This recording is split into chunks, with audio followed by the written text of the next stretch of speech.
Career का tension, घर की टेंशन, शादी करने का टेंशन और सबसे बड़ा टेंशन पैसा कमाना। मुझे ये नहीं पता कि तुम क्या करते हो और ये वीडियो कहाँ से देख रहे हो, लेकिन मुझे इतना तो पता है कि तुम सब इसी ट्रैप में फंसे हो। उम्र 16 से 25 साल। अगर तुम एक्चुअल में चाहते हो कि इस प्रॉब्लम से बाहर निकले तो मोस्ट वेलकम कि तुम ये वीडियो देख रहे हो, और जिसको ये टाइम वेस्ट लगता है तो ये इस वीडियो को स्किप कर सकते हैं। दोस्तों, ये प्रॉब्लम सिर्फ मेरी नहीं है बल्कि तुम सबकी है जो इस एज ग्रुप की है, और तुम किस एज की हो कमेंट में जरूर बताना, जिससे मुझे एनालाइज करने में क्लियरिटी मिलेगी। दोस्तों, आप लोगों ने एक मुहावरा तो जरूर सुने होंगे कि जले पर नमक छिड़कना, और ये एक मुहावरा ही नहीं बल्कि एक्चुअल लाइफ में इसका बहुत ज्यादा इफेक्ट पड़ता है। जो हमारे आंखों के पीछे कोई ये काम कर रहा होता है और मुझे इसका भनक तक नहीं लगता कि आखिर ये हो कैसे रहा है, और ये सब वो कर रहा होता है जो आपके क्रिटिसाइजर है, यानी जो आपसे चलते हैं। आपके क्रिटिसाइजर कभी नहीं चाहेगा कि आप उनसे आगे निकल जाओ, और कहीं ना कहीं तुम खुद भी इस भागीदारी के हकदार हो, क्योंकि जब तुम किसी काम को करने जाते हो तो सबसे पहले तुम्हारे ही मन से ये नेगेटिव थॉट आता है कि ये क्या सोचेगा, वो क्या सोचेगा, ये क्या सोच रहे होंगे। तो मैं आप सबको बता दूं कि सबसे बड़ा रोग कि क्या कहेंगे लोग। इसी पॉइंट से हमारा मेन टॉपिक ओरिजिन होता है, और वो है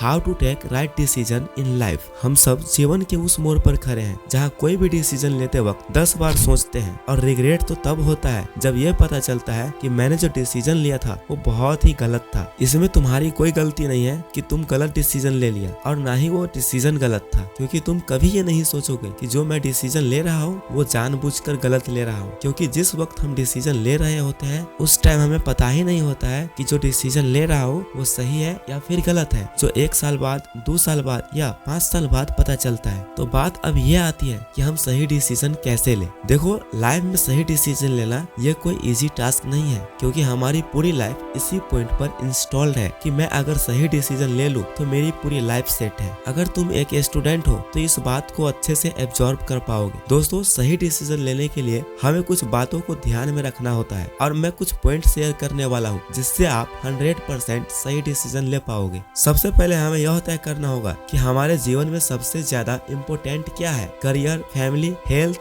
रिलेशन या सेल्फ कॉन्फिडेंट। और कोई भी डिसीजन लेने से पहले हमें ये सोच लेना चाहिए कि फ्यूचर में उसका प्रभाव 5 या 10 साल बाद कैसा होगा। सिर्फ शॉर्ट टर्म के बेनिफिट के बजाय तुम लॉन्ग टर्म के रिजल्ट पर ध्यान दो। हमारा अगला पॉइंट है कि आप हमेशा अलग अलग ऑप्शन पर विचार करो और उनके फायदे और नुकसान की एक शेड्यूल तैयार कर लो, और जिस ऑप्शन में सबसे ज्यादा लाभ और जोखिम कम हो उसे चुन लो। हमारा अगला जो पॉइंट है वो बहुत कमाल की है, और वो है कि आप हमेशा अपने कॉन्साइंस की सुनो। कभी कभी हमारा अंतर मन हमें सही दिशा दिखाता है। यदि कोई डिसीजन आपको अंदर से सही नहीं लग रहा है तो दोबारा सोच लो, और कोशिश करो कि आप सबसे पहले छोटे छोटे डिसीजन से शुरुआत करो। इसे आप एक छोटे से एग्जाम्पल से रिलेट कर पाओगे। आप में से मैक्सिमम लोगों को इंग्लिश पढ़ने तो आता ही होगा, और इस टाइम में आप बड़े बड़े सेंटेंसेस को इजी वे में पढ़ लेते हो, लेकिन हम थोड़ा पीछे यानी बचपन में चलते हैं। जिस सेंटेंसेस को आप अभी बहुत आसानी से पढ़ लेते हो उसी को पढ़ने के लिए हम छोटे छोटे लेटर को सीख रहे थे, जैसे ABCD इत्यादि। उसके बाद हम बड़े बड़े सेंटेंसेस को बहुत आसानी से पढ़ पाते हैं, और इससे डिसीजन लेने की कैपेसिटी स्ट्रांग होती है।